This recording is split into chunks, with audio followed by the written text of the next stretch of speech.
When you work for a private technology company, you have an IPO, you have an acquisition, and you do well. You build some wealth coming through that. There's generally speaking two types of people that are going to come forward. The ones that believe that this is one big gambling arena and you're throwing darts and you luckily hit one, and they're going to say things like, wow, congratulations, great luck. Or you're going to be approached by a second set of people that you want to then pay attention to, and they're going to shake your hand and they're going to say, great investment. Help me understand how you de-risk that. Those are the people that you want to lean into. Those are the people that you want to continue to have conversations with, because they understand it's all about thinking like an investor.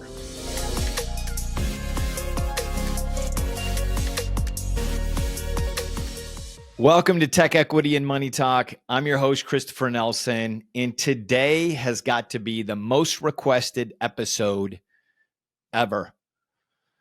For those of you who know my story, I worked for, once I decided to think like an investor with my time and talent, I worked for 4 more private companies, and they were all, 3 of them were VC backed, 1 was private equity backed, and 3 out of 4 of them went public, went through an IPO. And many people want to know, what was my criteria? How did I choose those companies? So that's what I'm going to share with you today. I am going to share with you the 5 criteria that I use, the main criteria. This isn't the only ones, but these are the ones that make sure that I have a clear target that I want to do deeper due diligence on in front of me. I want to cover off on that with you today.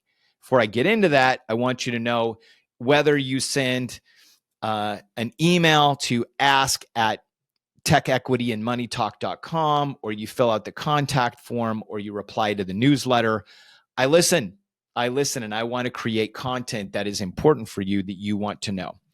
So many people want to understand this, because it is true that when you go to work for technology companies, when they're private, and you go through an IPO, there's an opportunity, not guaranteed, but there's an opportunity to generate significant wealth through the IPO event.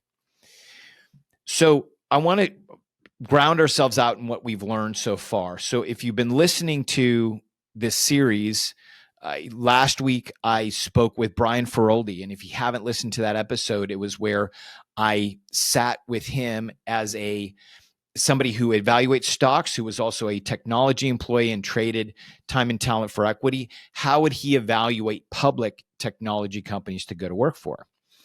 He highlighted in that episode as well that working for private technology companies has much more risk. And it's true, because in private companies, there is a 90% failure rate. That's the generally understood statistic across the industry, that 90% of tech startups fail. That's a 1 out of 10. And when they don't fail, it means they become a business, but they could also be acquired at cost, where nobody really makes any equity. They could go public and lose money in the public market, meaning that their shares, again, aren't worth anything or decrease in value. Or they could be okay. They could be base hits.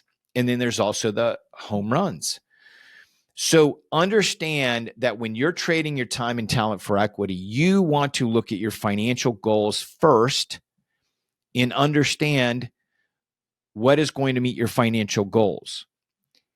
I'm saying this as a public service announcement because I think many people are still smitten by this story in the media that talks about going to work for early stage technology companies and being there for many years, and you have a one and done. I've worked for one company, I've made 10 plus million, I'm out, I punched out.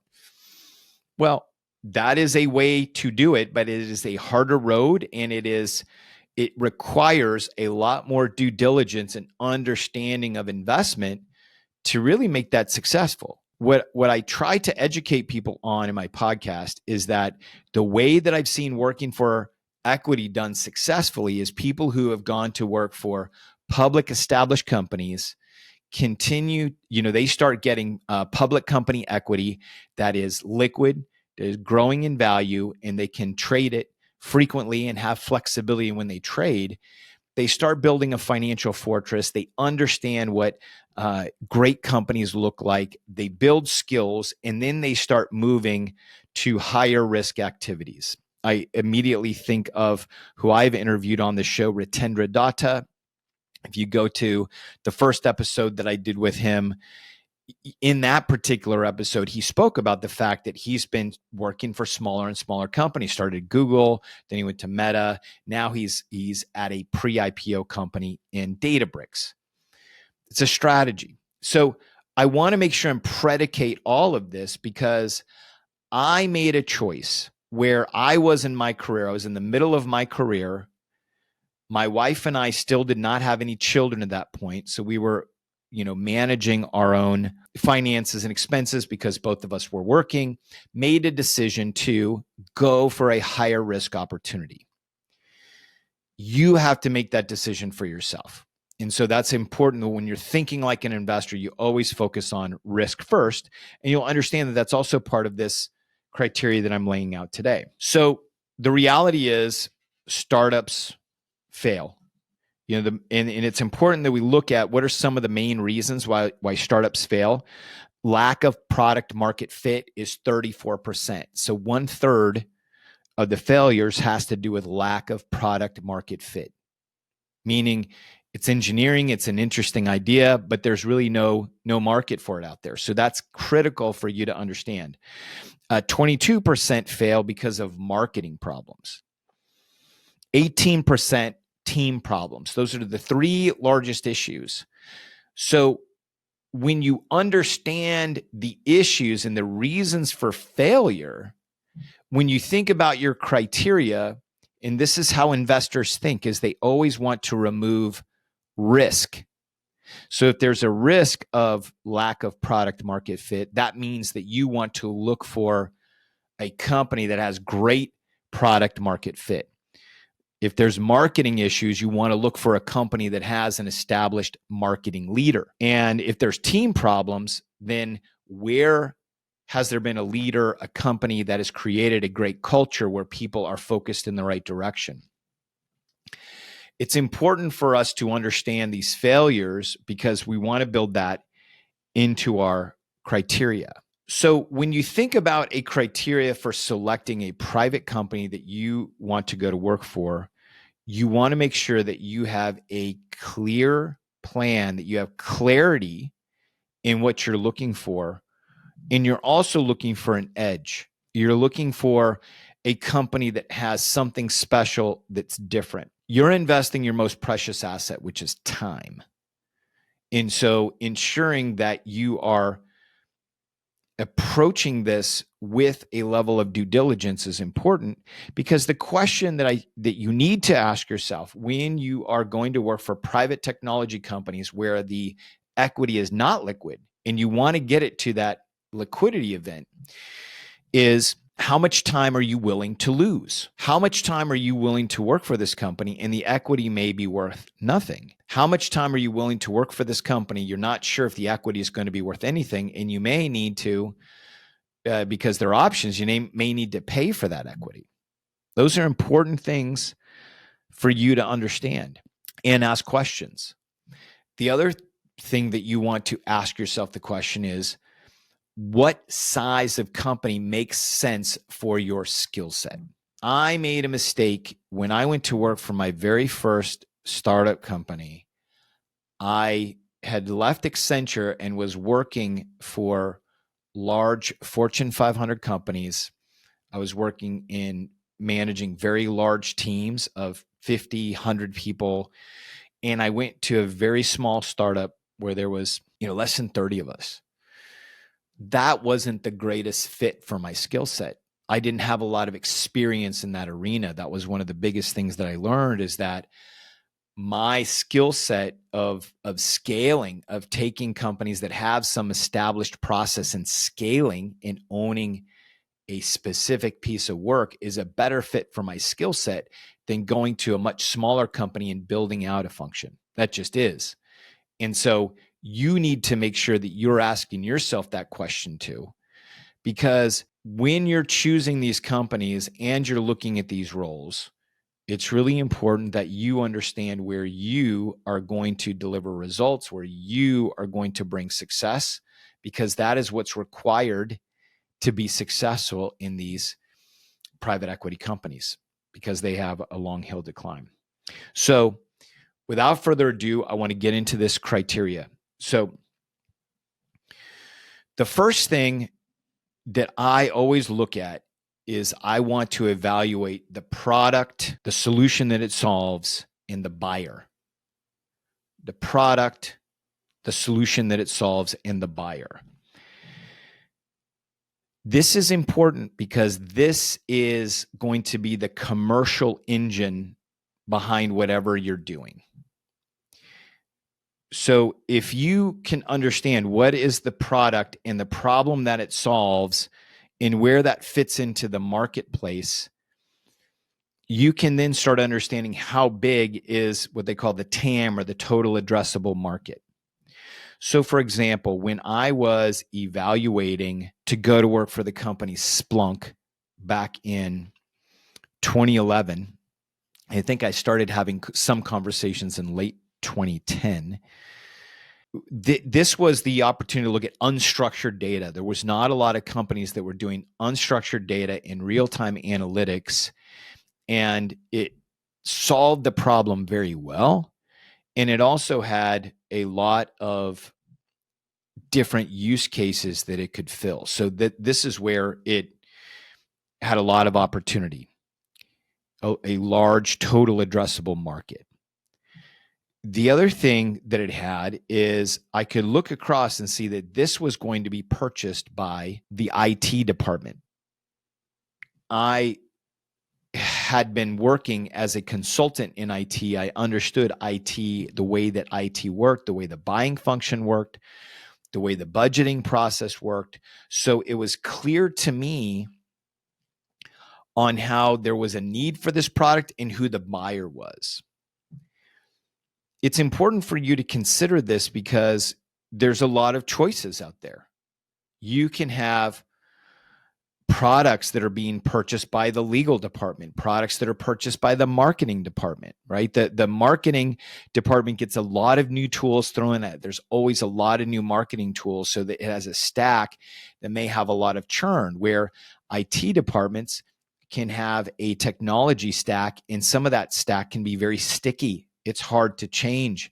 If you implement a CRM system implemented by IT, owned by the business, that is supporting hundreds or thousands of sales reps, to go replace that could cause a big disruption to the business.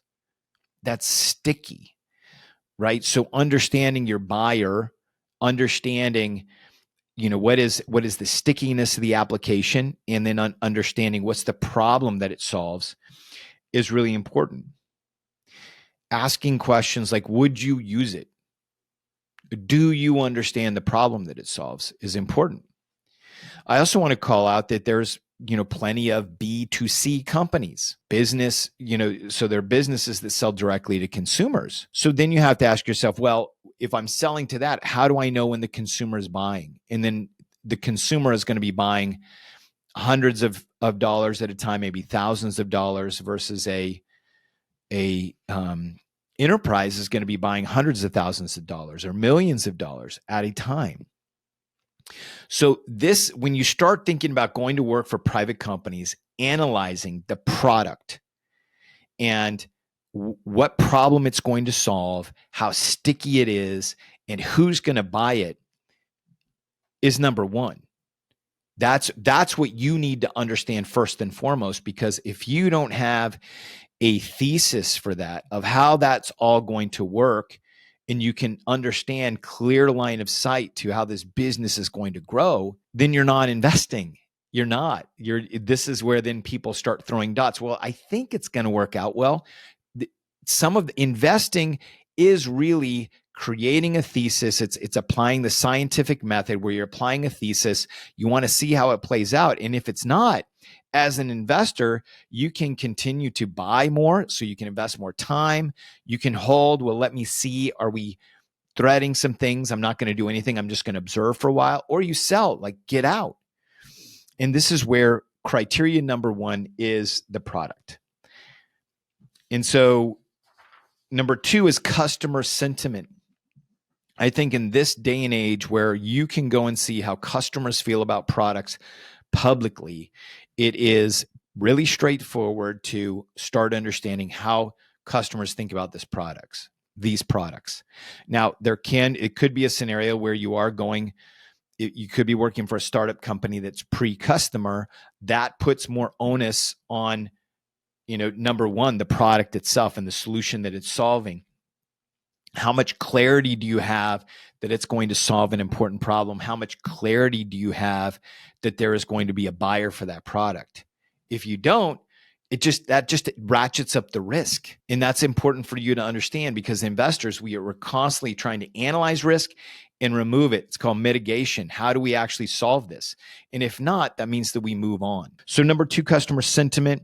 How do they feel about the product? How do they feel about the customer service that they're getting? And it's really, do you have raving fans or not? Like, don't look for mediocrity in this of, well, I think people are okay. They're lukewarm to the product. Okay. Is that where you really want to invest your time? Or it was evident to me in the companies that I went to work for and their product fit, it was evident to me that all of them had raving fans. They had some fans that absolutely loved what the product did and what it delivered.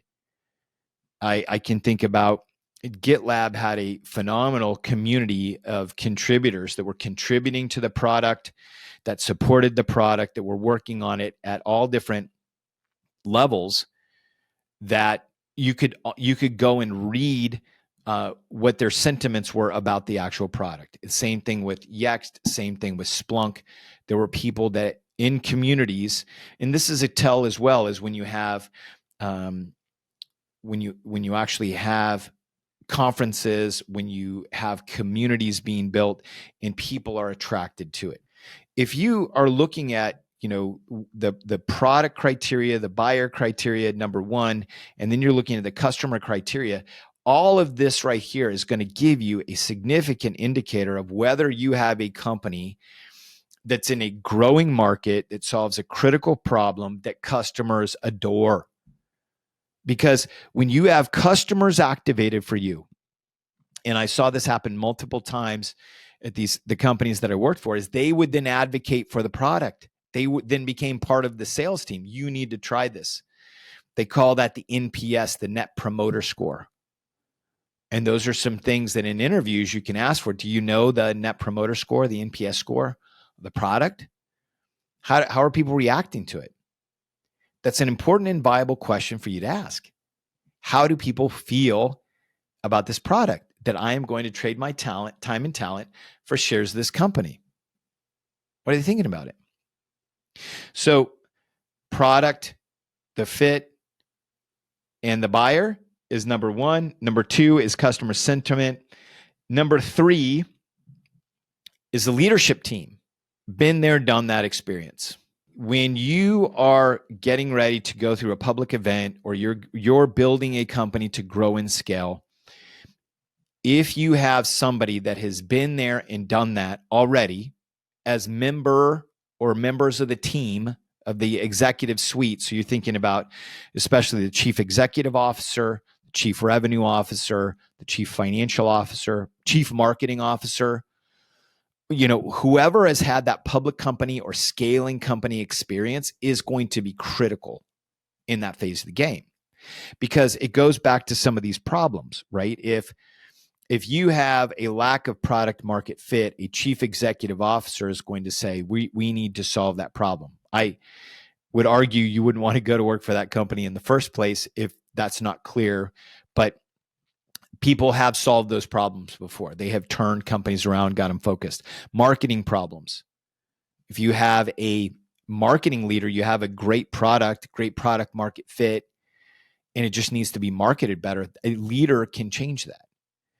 And definitely when it comes to people problems, because the best teams that I have seen, the ones that have been the most effective, are the ones that the chief executive officer and leaders of the organization are all executing the same mission and plan.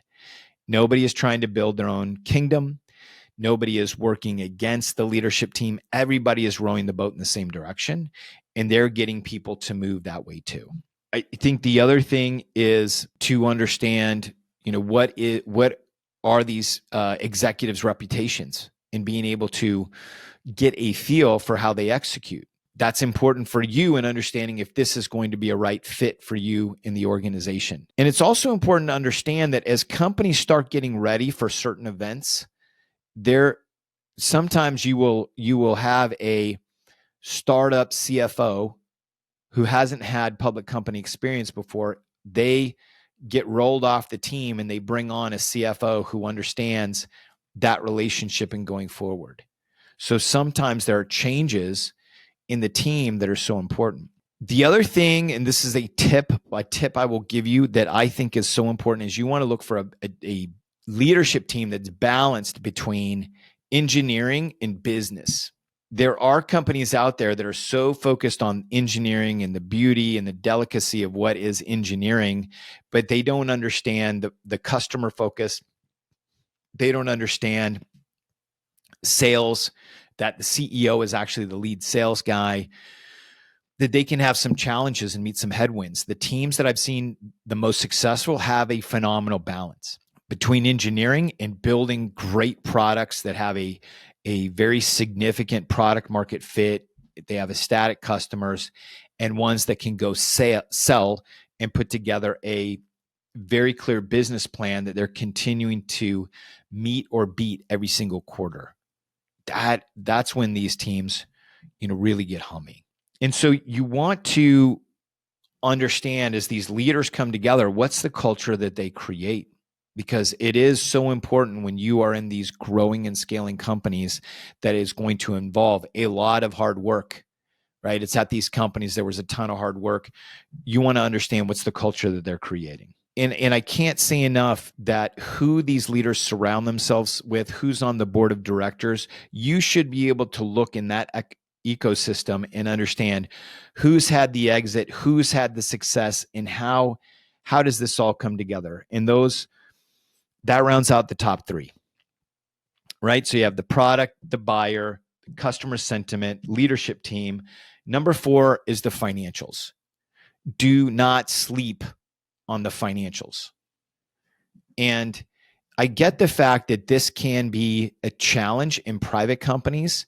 However, going to Crunchbase, you can easily understand how much funding they've taken. And beyond Crunchbase, you can actually go to secondary market providers of private companies. So I think of Forge Global and EquityZen, which are 2 of the largest ones. A lot of them have write-ups on what they understand the financials to be of the company. And you can also ask questions of this. And the indicators that you're looking for are, and this is something that is the 40, the rule of 40, that is looked at when you have a VC company that's looking at a potential investment in a private technology company. They apply what's called the rule of 40. And I think it's a great rule of thumb to say, how's this company doing? And they look at growth rate. So how fast the company's sales is increasing year over year. And then also profitability. And they want the total of these 2 numbers to add up to 40. So if the growth rate is 30% and the company is making a 10% profit, that adds to 40. That's great. Or if the company is growing at 50% and losing 10% annually, that adds up to what? To 40. Now, if the company is growing 30% and losing 20%, well, that doesn't add up to 40. So then that goes outside. But coming up with what your metrics are is really important. And I think the rule of 40, when you think of where VCs are going to put their money, is critical. And this is where, again, when you are thinking like an investor, you have to come up with your own thesis. You have to come up, and I'm gonna hit you at the end. I'm gonna hit you with my own numbers so that you can get clear on what those are and what that's how I leverage this as well. But you want to be looking at the sales. Are the sales steady and growing? Are they hitting their numbers every month? If they every quarter, they missed a quarter, trying to understand why is important. What is their burn rate and distance from profitability? This is something that now you'll see a lot of companies right now in this particular environment where we have high interest rates right now. Profitability and being close to profitability is really important. Look at those indicators and understand the financial health of a company, because this is also in startup companies, right? If they run out of money, these companies will shut down very quickly. So understanding for yourself, what's the burn rate, how this company is managing, so that you can make sure that you're part of a growth story and not part of a company that's not going to be there anymore. So the last thing, so to repeat the first four, so there was the product and the buyer, customer sentiment, leadership team, financials. The fifth one is then the quality of the equity. And what does that equity, look like? You want to understand how much money they've taken, and is the equity diluted or not? I think that works especially for early stage. If you're going to work for a company in a pre-seed or pre-seed, or before it gets to an A round of funding, when you start getting to CDE, you are starting to look at what is the quantity of shares that you're going to get. I think dilution becomes a harder metric, but you're also getting smaller pieces of a pie that's growing, because usually as companies get to later rounds in funding, they're seeing some success and they're going to grow. But you want to be looking at the type of equity that you're getting. Are you getting ISOs? Do you have to put money out? And do you have to invest in this company to actually own your shares? That is a risk. That's a risk up front, is having to buy shares. And you can do cashless exercises, but you have to be at the company. So these are some things to evaluate. Or are you getting RSUs? This is becoming popular in later stage private companies where they do provide RSUs, because while it's not as tax efficient, and the making it tax efficient has some level of complexity to it, but it's not tax efficient. But people are able to get the shares. Employees can have the shares and they can leave the company with those shares intact. So there's more value to them in the long run and less risk. And then you want to look at are the value of these shares going up? What is that valuation based on? Is it based on the market? Is it based on investment? And getting clear on that. And then how close are you to liquidity? How close is this to being liquid? Because that's so important. And the litmus test that I always ask myself, when you get to the end of these five and you're looking at this, you want to say, well, would I work for this company and also take $300,000 of my own money and put it in there? And say $300,000, it's a number because I think of, okay, is that a year of compensation that I would just reinvest in this company? If the answer is no, then you have to really ask yourself, why are you going to work there? Is it for the experience and not for the equity? If you're not willing to invest in it, why not? And I'm not saying that you have to. I'm not trying to say get to an oversized position in this specific company, but I'm trying to go through these mental exercises, because as an investor, you want to continually be testing your thesis. And I get the fact that this sounds hard. This may sound a little complicated, but the more repetitions you get, the easier this gets over time.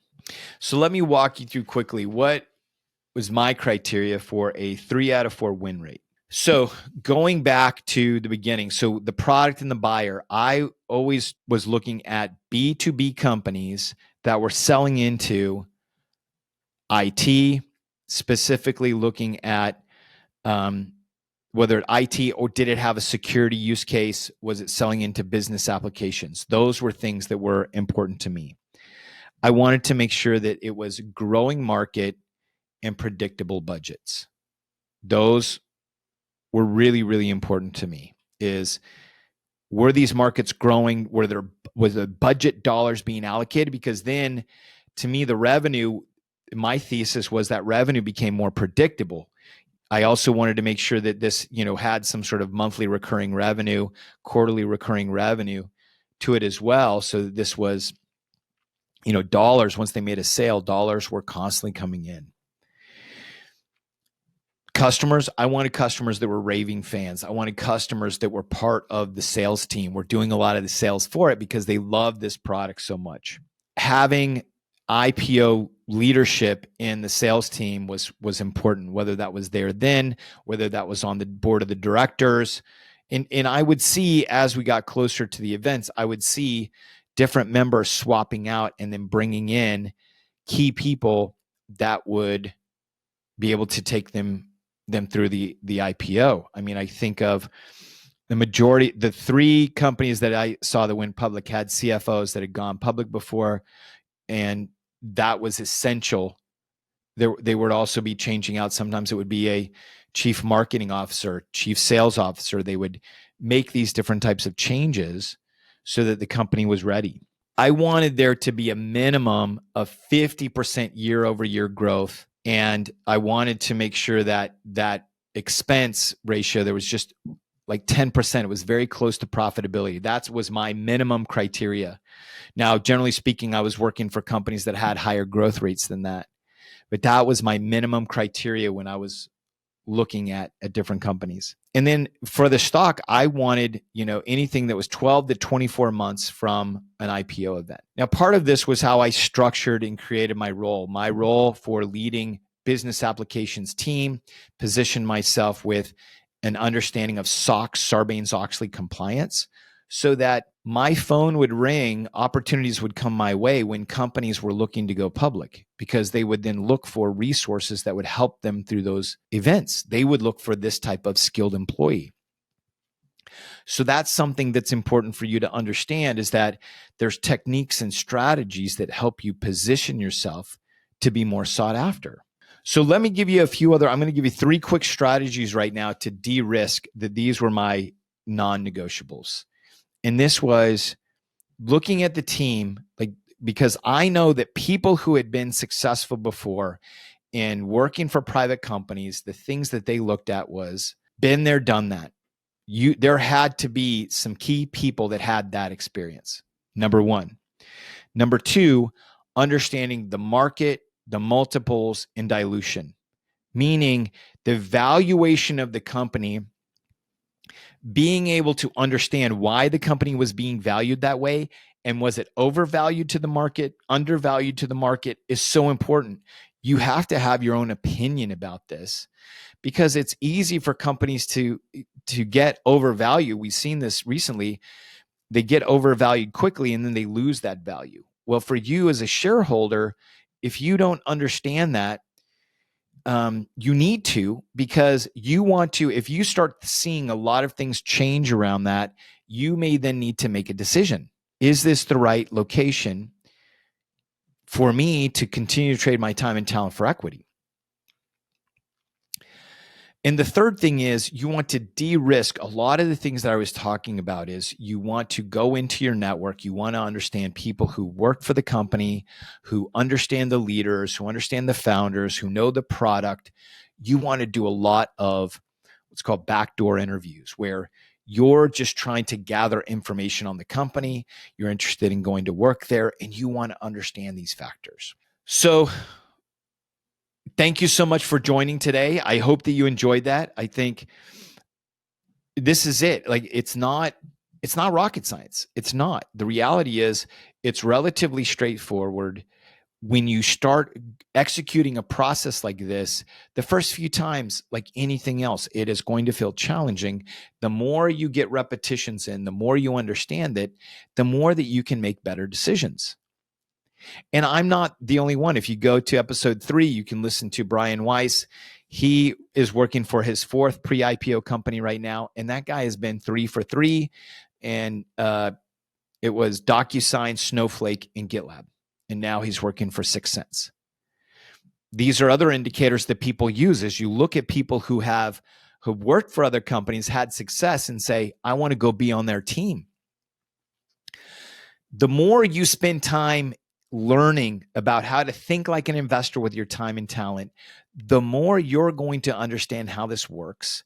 And the more you're working for companies and you see what success looks and feels like, you're going to know what that pattern looks like. Because the more, and this happens even today, is because I understand what this pattern of success looks like, I can look at other companies and I can see, okay, they have the DNA. Is that a guarantee?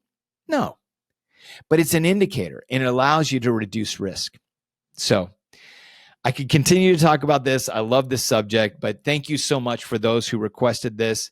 Appreciate you, and we'll see you on the next episode.